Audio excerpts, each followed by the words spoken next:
Source de Grâce TV, la voie du salut.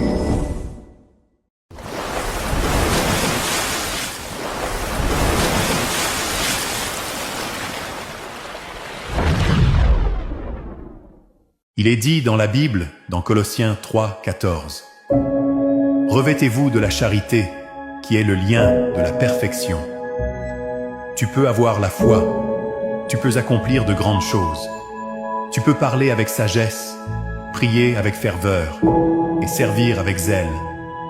Mais sans amour, tout cela est vide. La charité, c'est plus qu'un sentiment. C'est le choix conscient d'aimer chaque jour, même quand c'est difficile. C'est pardonner au lieu de condamner, soutenir au lieu d'ignorer, écouter au lieu de juger. Paul ne dit pas juste « aimer ». Il dit « revêtez-vous de la charité », comme un vêtement que tu enfiles intentionnellement chaque matin. Parce que l'amour, c'est ce qui tient tout ensemble.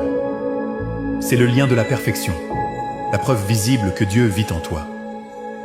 Et si tu tombes, aime encore. Et si tu es blessé, aime sans devenir dur, parce que c'est par l'amour que tu brilles, que tu guéris, que tu construis. Si tu choisis l'amour, aujourd'hui, écris « Je crois » en commentaire. Partage ce message à quelqu'un qui a besoin de Dieu aujourd'hui.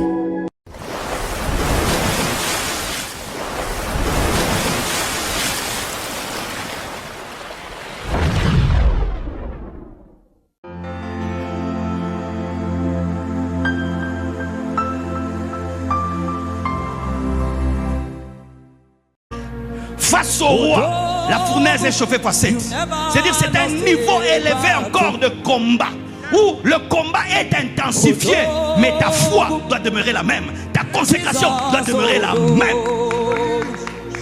Chauffez le feu, je n'adorerai pas. Ajoutez encore, nous n'adorerons pas. Et ils prirent des hommes forts. Hommes forts, venez. Et ils disent, jetez-les dans la fournaise de feu. Écoutez ce qu'ils disent. Nous savons que notre Dieu nous délivrera. Même s'il ne nous délivre pas, nous n'allons pas adorer. C'est-à-dire quoi? Eux, ils n'étaient pas consacrés que pour les bonnes choses. Ils adoraient que tu m'enrichisses ou pas. Je n'adorerai pas maman. Qui nous délivre, qui nous délivre pas, qui nous bénisse, qui nous bénisse pas, qui nous élève pas. Mais il y a une décision, nous n'adorerons jamais ton idole. Pourquoi? Nous sommes consacrés au Dieu suprême. Lorsque tu rencontres un homme qui n'a pas peur de la mort, qu'est-ce que tu vas encore lui faire? Lorsque tu rencontres un chrétien qui est prêt à mourir pour sa foi, qu'est-ce que tu lui feras encore? Le problème est que souvent, nous avons la première partie. Dieu va me délivrer, il va me sortir du feu. Dieu peut aussi te laisser mourir dans le feu. L'histoire de l'église nous dit que des chrétiens ont été immolés vivants et ils chantaient, mais ils sont morts. Les apôtres ont été décapités, crucifiés, sciés, mais ils n'ont pas changé la doctrine. On les a tabassés, interdits de prêcher l'évangile, et ils ont continué. Ils ont vu leurs amis mourir et d'autres mourir et ils ont continué. La marche dans la consécration peut t'amener à la mort. La marche dans la consécration peut t'amener à la mort. Suivez les informations sur l'église persécutée. Ce qui arrive au Nigeria, des églises qu'on brûle, des chrétiens qu'on brûle. Devenir chrétien, ce n'est pas une vie bonbon, biscuit, chocolat. Les apôtres étaient tabassés. Les épîtres de Paul, la plupart ont été écrites en prison. Nous lisons les épîtres d'un prisonnier.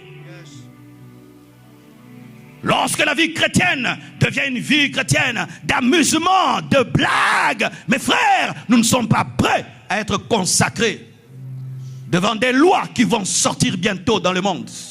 Des lois qui vont sortir bientôt dans le monde, où nous n'aurons plus le droit de prêcher l'évangile dans sa totalité. Lorsqu'il nous sera dit de ne plus prêcher l'évangile dans sa totalité, chers prédicateurs, qu'allons-nous faire?